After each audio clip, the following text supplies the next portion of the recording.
आप पढ़े हैं यूनिट कैसे लिखते हैं फिजिकल क्वांटिटी का, उसके बाद डायमेंशन कैसे लिखते हैं, डायमेंशनल फार्मूला क्या है, डायमेंशनल इक्वेशंस क्या है।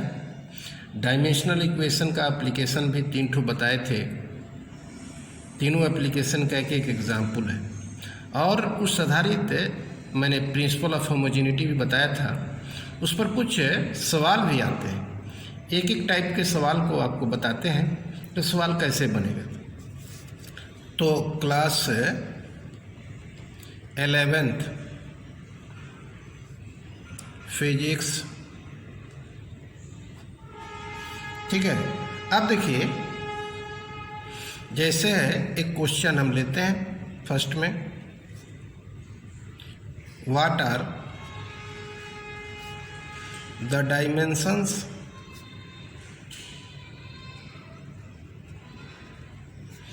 of A and B in the relation, दिया हुआ है रिलेशन F बराबर A plus B into x, where F is the force, ठीक है, x इज द डिस्टेंस, इतना दिया है।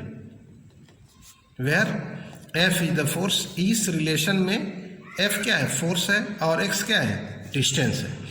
तो कह रहा है कि a और b जो है इसका डायमेंशन क्या होगा, कैसे निकालोगे। देखो, प्रिंसिपल ऑफ होमोजेनिटी से यह लेफ्ट और राइट में जो क्वांटिटी है उसको बराबर करते हैं।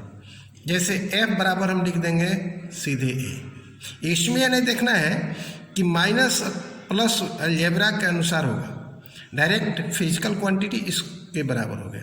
तो फोर्स का डायमेंशन कितना हो गया, mL/T⁻², और तो इसका डायमेंशन हो गया इतना, ए का डायमेंशन इतना। अब देखो, अब कह रहा है डायमेंशन ऑफ बी निकालना है, ठीक है ना। तो देखो, डायमेंशन ऑफ बी भी निकल जाएगा, क्योंकि बी एक्स फिर एफ के बराबर हो जाएगा। तो एफ बराबर हम लिखेंगे क्या, बी इंटू एक्स। तो एक्स का बी का डायमेंशन निकले तो बी बराबर क्या होगा, एफ बाई एक्स। तो यहाँ लिख देंगे क्वांटिटी, फिजिकल जो क्वांटिटी है उसका डायमेंशन। जैसे फोर्स का हमने लिख दिया mL/T⁻², यह फोर्स का हो गया। और डिस्टेंस के लिए क्या लिखते हैं, एल लिखते हैं। तो एल से एल कैंसिल हो गया, तो बी का डायमेंशन कितना आ गया, आपको आ गया mT⁻²। आया बात समझ में। तो इस तरह बहुत छोटा छोटा सवाल आते हैं, और उस आधारित सवाल को आप बना सकते हो। आप जब देखोगे बुक में, एडिशनल जो बुक है उसमें तो बहुत ऐसे सवाल आपको मिलेंगे जिसको आप इजी वे में बना सकते हो इस आधार पर, ठीक है ना। अब देखिए, एक और सवाल तुमको बताते हैं दूसरे मोड का।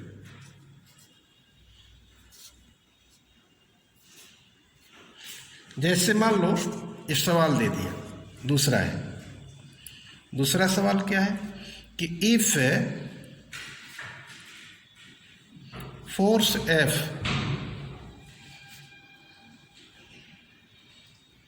Length L capital and time T capital are taken as fundamental units, length capital L and time T are taken as fundamental units, ठीक है ना। Then what be the dimension of mass, अगर ऐसा सवाल दे दिया, what will be the dimension of mass, पूछ रहा है आपसे, कुछ नहीं है, आपको केवल आपको फंडामेंटल क्वांटिटी के रूप में केवल आपको एफ लेंथ के लिए एल एंड टाइम के लिए टी रखना है, ठीक है ना। तो आप कैसे रखोगे और कैसे बनाएंगे, देखो सपोज कीजिए, सपोज बी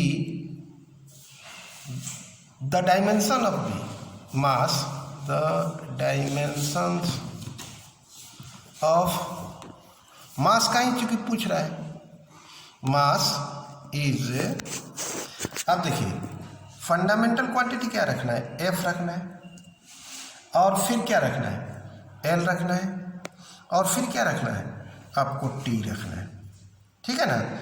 तो यहाँ ए का एफ का डायमेंशन ए मान लिए, एल का डायमेंशन बी, टी का डायमेंशन सी मान लिए। तो एम मास किस क्वांटिटी का मान रहे हैं, मास का निकालना है, तो मास का डायमेंशन क्या होगा, कैपिटल एम होगा, कोई दिक्कत। अब यहाँ देखेंगे एफ, इसको लिखेंगे F to the power A, L to the power B, T to the power C. तो यहाँ फोर्स है, फोर्स का हम डायमेंशन लिखेंगे, तो फोर्स का डायमेंशन कितना हो जाएगा, एम एल टी इनवर्स 2, फिर इसका एल का एल नहीं रहेगा, to the power B, T to the power time है सी रहेगा, ठीक है ना। अब इसको इक्वेट कर देंगे, अर्थात आधार सेम रहेगा तो पावर जुड़ जाएगा, तो एम यहाँ इसका पावर कितना है, एफ का ए कर देंगे, एम के पावर ए, एल के power A, T to the power -2 है, ठीक है, फिर into L to the power B, T to the power C, ठीक है। अब देखिए यहाँ हो गया, अब देखो m to the power A, l के पावर यहाँ a है, l के पावर यहाँ b है, तो आधार सेम रहेगा, पावर जुड़ जाएगा, a प्लस b हो जाएगा, t के पावर यहाँ -2a है, यहाँ c है, तो -2a प्लस c हो गया, कोई दिक्कत। अब हम लोग क्या करते हैं, यहाँ केवल m है, तो m का पावर कितना है, 1 है, ठीक है ना। तो यहाँ l का पावर 0, t का पावर 0 बैठा देंगे, अपने मन से बैठा देंगे, इसलिए बैठा देंगे कि हमको MLT के पावर को according to the principle of homogeneity equate करने में आसानी होगा, तो इसलिए अब यहाँ लिखेंगे according to principle of homogeneity. अब क्या लिखोगे, तो m को लेंगे दोनों तरफ, तो m का पावर इधर कितना है, 1 है, इधर कितना है, a है, तो a बराबर, l को लेंगे, l का पावर कितना है, 0 है, यहाँ कितना है, a प्लस b बराबर यह 0। अब देखो t को लेंगे, तो t का पावर इधर कितना है, 0 है, और इधर कितना है, -2a plus c equal to 0। तब देखो यहाँ से हम लोग क्या करते हैं, इसको 2 मान लेते हैं, तो 2 इक्वेशन में a का वैल्यू रख देते हैं, तो फ्रॉम इक्वेशन नंबर 2 a का वैल्यू कितना है, 1 प्लस b इक्वल टू 0, तो b बराबर कितना हो गया, -1 हो गया, a का वैल्यू आ गया 1, b का वैल्यू -1, तो a c का वैल्यू निकल जाएगा। तो थर्ड इक्वेशन से फ्रॉम इक्वेशन नंबर 3 कितना है, तो a का वैल्यू यहाँ पुटअप कर दो, तो -2 गुने 1 प्लस c इक्वल टू 0, तो इसलिए यह हो गया कितना, -2 प्लस c इक्वल टू 0, तो c बराबर कितना हो गया, 2 हो जाएगा, +2 हो जाएगा। तो हमारा वैल्यू जो आया, देखो वैल्यू जो आया वो कितना आया, वह आ गया आपको a बराबर आ गया 1, b बराबर आ गया -1, और c बराबर आ गया 2। कितना है, c बराबर 2 आ गया, ठीक है। तो यह इसका मतलब है कि डायमेंशन ऑफ मास, अब आपने कितना माना था, f के पावर, देखिए a माने थे L के पावर B, T के पावर C। अब सब जगह इसका A B C का वैल्यू रख दो, तो यह F का पावर कितना हो जाएगा, A की जगह पर 1,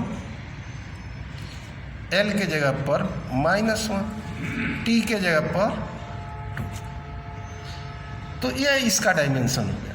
इस तरह आप डायमेंशन ऑफ किसी भी बहुत से सवाल, आप किसी भी सवाल को आप बना सकते हो, ठीक है ना।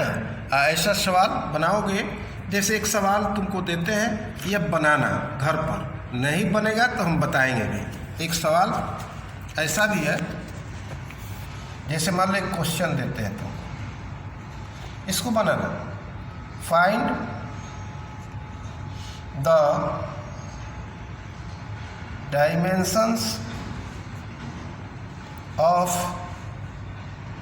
Constants A and B। A और B का डायमेंशन पूछ रहा है। Occurring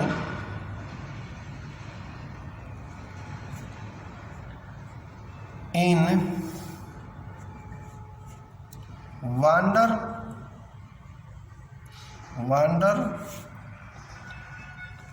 Waals equation.